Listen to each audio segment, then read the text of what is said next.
Chapter 17. The White Train. The smooth metal gave the large locomotive a sleek look, soaking up and reflecting the little bit of light filtering into the cavern. Callie stood directly in front of the lifeless machine on the cave floor, staring it down as she squeezed Rass's hand tightly. "Have you ever seen one of these outside of your dreams?" Rass asked. "Like in a book or something?" "Hal had a model of it on his desk," Callie said, bathing Rass with the glow of her goggles. Rass paused. "So this is mind-boggling and everything, but what are we doing besides looking at it?" "I don't know if I can make myself go in," Callie said, stepping to the side of the tracks to inspect the multi-car train. "I hate to rush you, but I also hate the fox sitting right there when the elders might be just outside the cave," Rass said quietly. "We'd run into them eventually, right?" "I'm glad we're being optimistic." Callie stepped purposely toward the second car, pulling Rass along. The train looked fresh off the assembly line, free of rust or wear. She took a hesitant step up to the doorway. "I don't like this," Rass said. "What if there are elders just waiting to activate when someone steps on board? I mean, who else would ride this from the wild?" "I don't know, but there has to be a reason I keep dreaming about this," she said. She tugged on Rass's hand and pulled herself up into the entrance of the passenger car. "May I remind you that I promised to keep you safe? You are, aren't you?" "Yes," Rass said, stepping up into the train. His knack visions did next to nothing to pierce the darkness.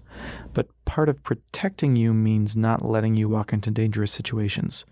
"It's empty, Rass," Callie said. "There's nothing in here but seats." Rass stepped in and steadied himself by clamping his free hand on the fine leather back of one of the padded benches. He wondered when machines had begun appreciating finer comforts. "All right, so why would someone abandon a train in a cave?" "They built a railroad through here, so they obviously meant to use it," Callie said. "Do you think it ran to Bogues?" "Maybe it shuttled supplies during the war," Callie said, continuing her slow walk and inspecting each seat. "Airships would have been more effective," Rass said. "People?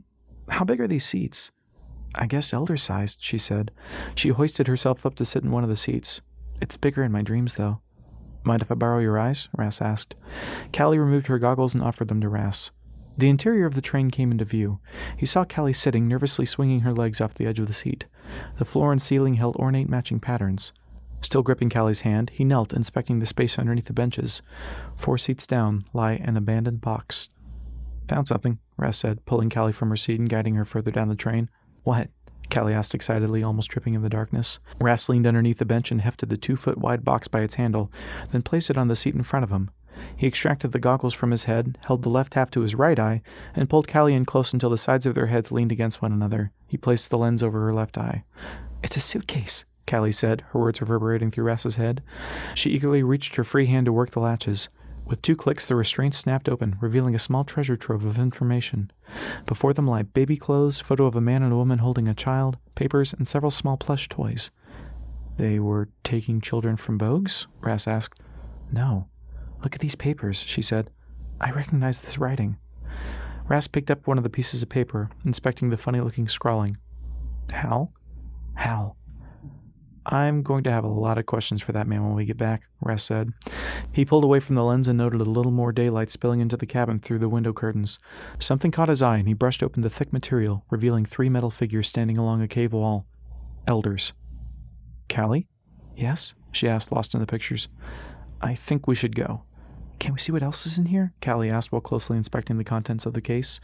Rass tapped her on the shoulder. She turned her attention to the window, then gasped. "Why aren't they moving?" "I don't know, but that seems like the kind of question you ask in a story and then they start moving," Rass said. A pause. "But we can't leave yet," she said. "Not when I still have no idea why I've dreamed about this place." "Maybe you saw pictures of trains when you were little." "No, the details are exactly the same." She ran her hand over the paneling around the window, taking a fistful of curtains. "What sort of answers could there be? There are elders out there and there's confusion in here," Rass said, pointing to the contents of the case. "I'd feel a lot better mulling over our clues with a tank full of wild air." "But then we can come here on our way out?" Callie asked. "You're the only one who knows how to get here, so I think it's safe to say this will all be here any time we want to visit." Rass gave one last look to the elders, wondering if he was just imagining the machines having stepped closer. He moved away from the window, gently bringing Callie with him. "Rass, what am I?" Callie asked, resisting his pull. "You're a beautiful girl who is reading way too much into a train." Callie stared at Rass blankly. "You think I'm beautiful?" Rass's expression softened and he gave a faint laugh. "Have you ever looked in a mirror?" He took a deep breath. "All of this we can talk about while moving." She nodded, not meeting Rass's eye, then shut the case with her free hand, allowing Rass to guide her away from her dream train. As they exited the passenger car, the metal men stood 50 yards away, stationary. Regardless, Rass started into a jog toward the gangplank of the Brass Fox and quickly boarded. Dixie sat slumped against the bridge's railing, head cradled in her hands. "Find anything?" Callie held up the suitcase with a melancholic look on her face. More questions. "Well, life's no fun when you run out of those," Dixie said. Her eyes narrowed at the pair and a sad grin grew. "Aw, you're holding hands now." "Medicinal purposes," Rass said. "Right?" He looked to Callie, who nodded.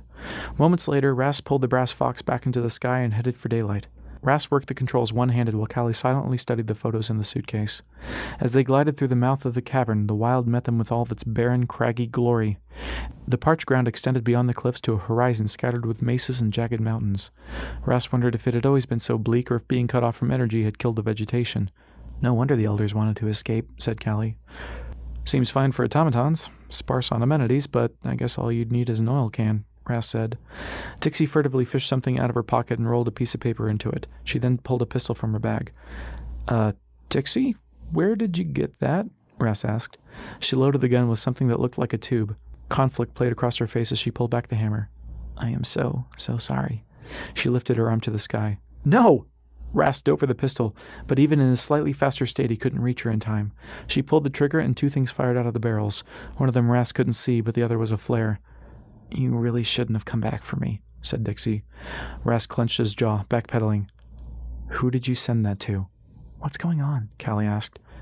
"That gun fires off a flare in a tube with a message that will travel to a predetermined place if it's within range." "Smart," said Rass. "The Collective wanted to get into the wild, and I'm guessing we just brought one of their couriers." "What?" Callie asked. "The fight in the alley. I bet that was staged," Rass said. "Two co-workers drew the short straw so you could play up the sympathy and owe me a favor." "If it's any consolation, I wasn't lying about that," Dixie said. "They were sky pirates, but I did pick the fight." Callie looked stunned. "Why would you do this? Entire cities are falling out of the sky because the Collective controls energy. What do you think will happen when they regulate time, too?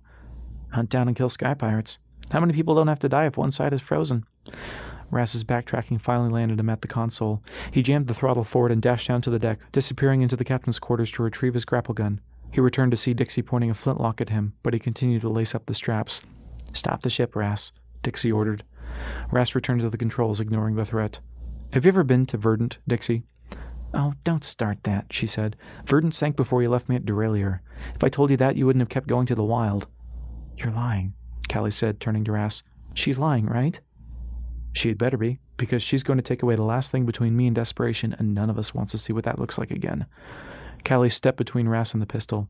"If Verdant is gone, then he's all I have left, and you're not taking that from me." Rass looked up and sighed. "She can't shoot you. You're too valuable to the Collective." "Not anymore," Dixie said. "They needed her to get into the wild. It's you they want now." She kept the gun trained on Callie. "Why would anybody want me?" Rass asked. "You're an anomaly. In a world where time can be stopped, how much do you think people would pay to opt out of the system?" Dixie asked. "Stop the ship." She gestured the gun at Rass, then returned her aim to Callie. Rass angrily jerked the throttle back.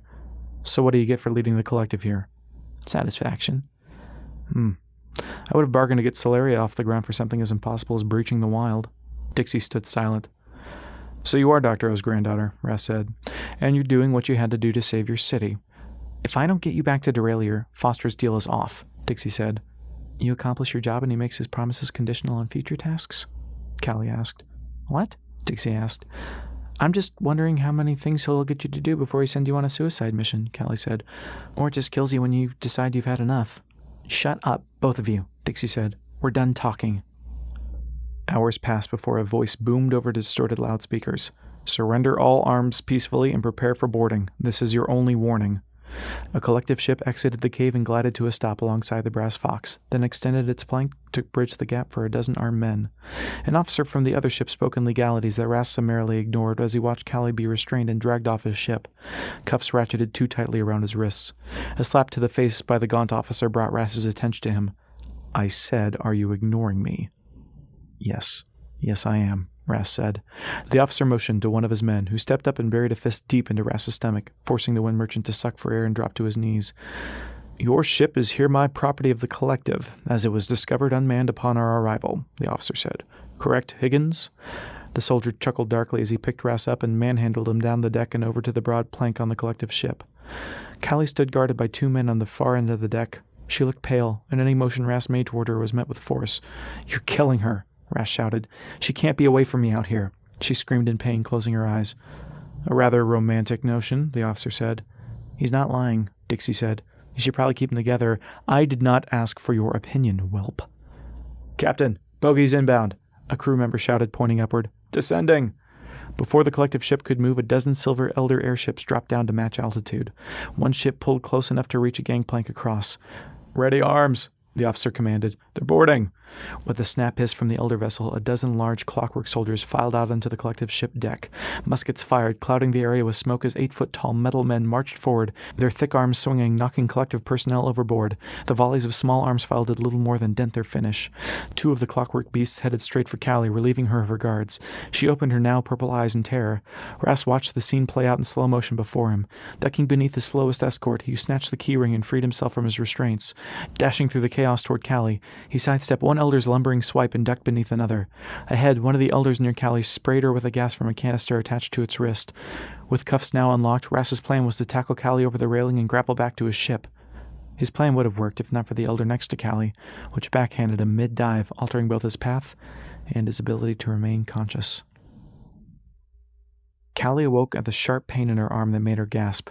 She knew the familiar stick of a needle from many doctor's visits, but her physicians had never restrained her arms and legs like this. The Elder that had stuck her turned and stomped down a short corridor that opened up to the ship's bridge. The inescapable gurney was placed inside a half-bowl designed to latch with a domed encasement hanging above her. "Does anyone feel like telling me what's going on?" Callie said weakly, trying not to look at the uncovered needle. None of the 20 or so machine men acknowledged her request. She felt as if an invisible hand were pushing her deeper into the gurney. They were ascending. She wished she could be fascinated with finally seeing the Elders up close.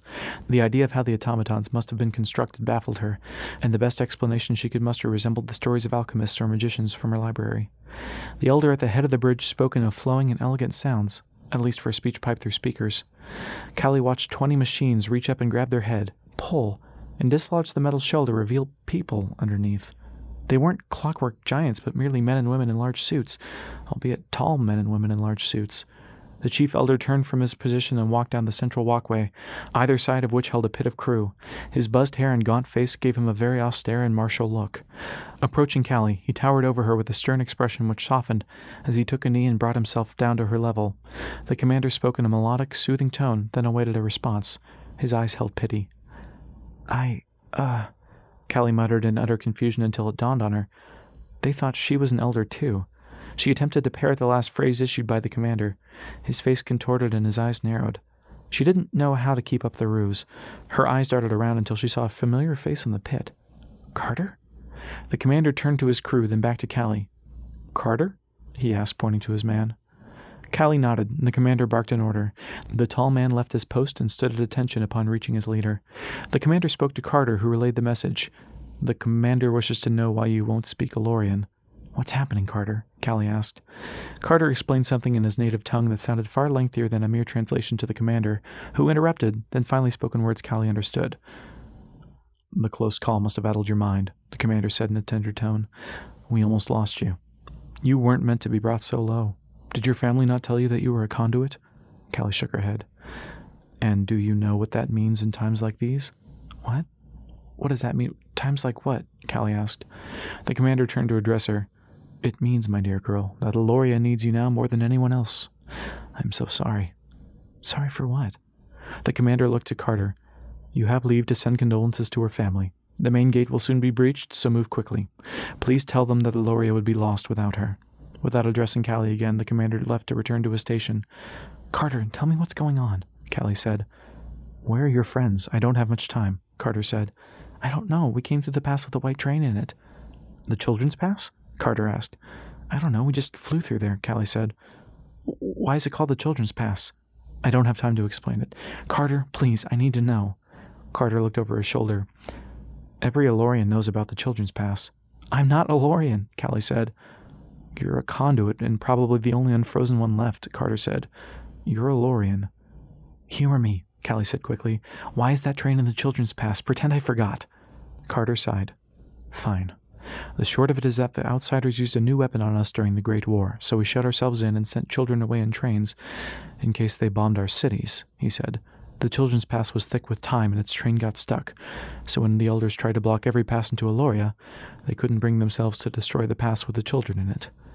And what happened to the children? I thought they were still down there, Carter said. Whenever someone goes to check, they don't come back.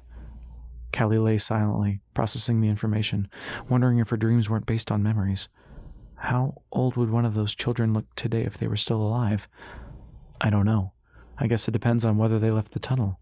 I really have to go, Callista, Carter said. They're going to use you to freeze the outsider fleet. What? How?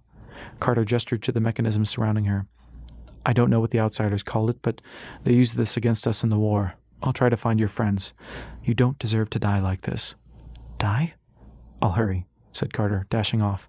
The commander spoke into the loudspeaker, and the top half of the sphere descended atop Callie, sealing her in with a hiss and giving her only a small porthole to see the start of the Second Clockwork War.